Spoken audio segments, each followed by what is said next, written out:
Good morning, I'm Diane Macedo. Thanks for streaming with us. In today's update, California is blaming historic lightning for hundreds of wildfires now burning across the state. Fire officials say roughly 11,000 lightning bolts hit the state within 72 hours. Satellite images show a lot of the state blanketed in smoke. The fires have burned more than 100,000 acres, and thousands of people have been forced to leave their homes. An outspoken critic of Russian President Vladimir Putin is in a coma after his press secretary says he was poisoned. Alexei Navalny got sick on a plane after drinking tea at the airport. The Kremlin now says to wait for test results on the cause of his condition. And more than 1.1 million Americans applied for unemployment last week. That's 22 straight weeks with historically high unemployment claims.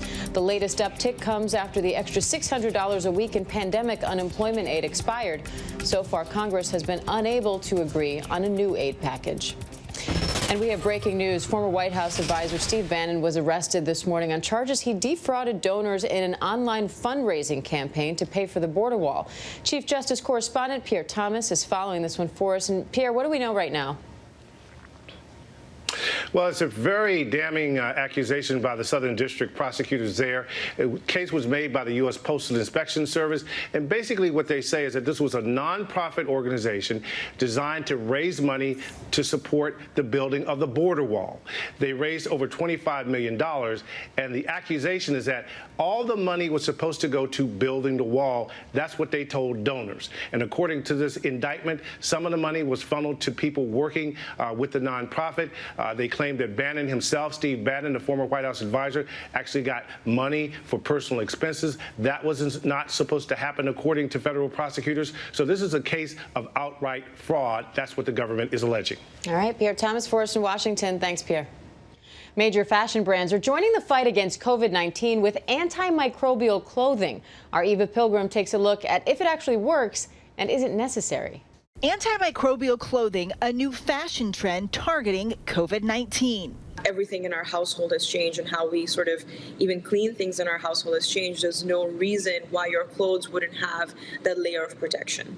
Companies like Artistic Denim Mills, which produces denim brands such as DL 1961 and Warp and Weft, say they plan on rolling out antimicrobial technology as early as next week. This is, to give the consumer peace of mind. In July, denim brand Diesel announcing they would also use a virus-fighting technology for certain jeans through a partnership with Swedish firm Polygene, maker of Viraloff, which claims to disable 99% of viral activity in 2 hours. Things like dyes, so colors, you'll add fabric softeners, and we're applied in that same process to the fabric. Polygene says the treatment inactivates the virus when it attaches to the fabric. But some experts think antimicrobial clothing might not be necessary.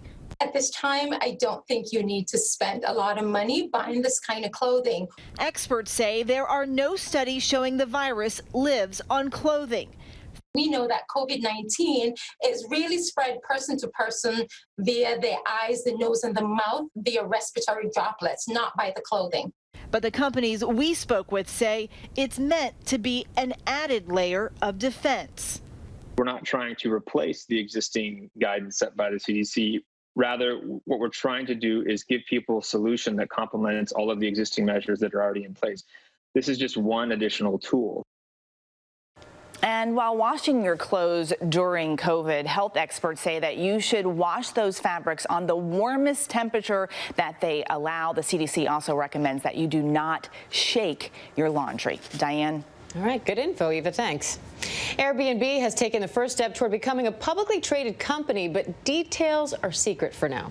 The pandemic has made it a difficult year for the vacation rental company. Airbnb was forced to cut about a quarter of its workforce, but the company says it's seeing encouraging signs of a comeback. And they're not the only tech company hitting milestones. ABC's Mona Kozar-Abdi has more with your Tech Bites. In today's Tech Bites, Apple hits $2 trillion.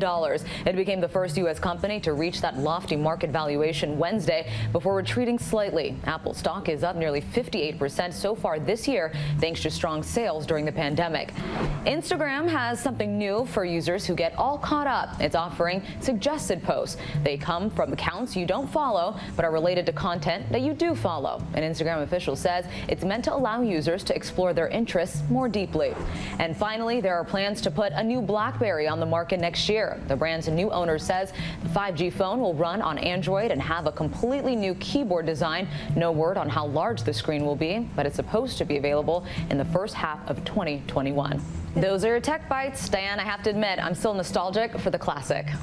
Blackberries, we could send BBMs to each other again. Thanks, Mona. And that does it for this ABC News Live update. I'm Diane Macedo. Thanks for joining us. And remember, ABC News Live is here for you all day with the latest news, context, and analysis. Up next, GMA's top stories. Stay safe. Have a great day.